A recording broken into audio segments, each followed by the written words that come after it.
Questa operazione nasce a marzo, fine marzo, quando abbiamo capito che in ogni caso le mascherine sarebbero state utili e bisognava distribuire alla popolazione. Abbiamo rischiato, si può dire, perché c'era l'obbligatorietà, non sapevamo come sarebbe andata avanti. Ancora oggi non sappiamo come sia. Per buon senso pensiamo che le mascherine saranno ancora utili per parecchio tempo, insomma.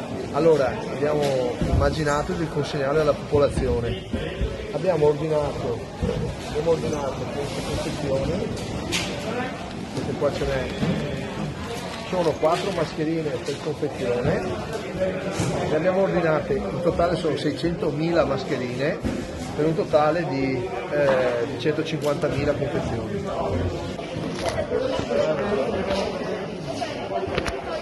Grazie.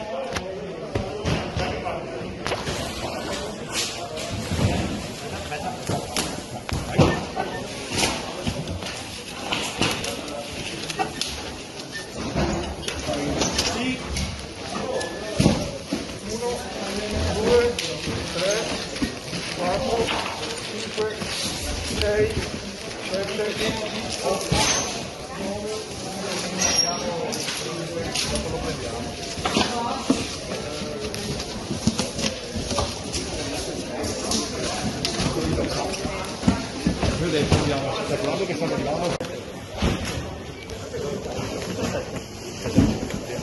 Se 7 per 10 per 20. Dame scritto che vanno a fare le cose. Anche codi? Sì.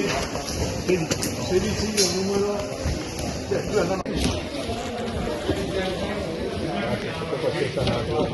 Fa la foto. Questa e questa qua che tiene il marchio del comune, guarda.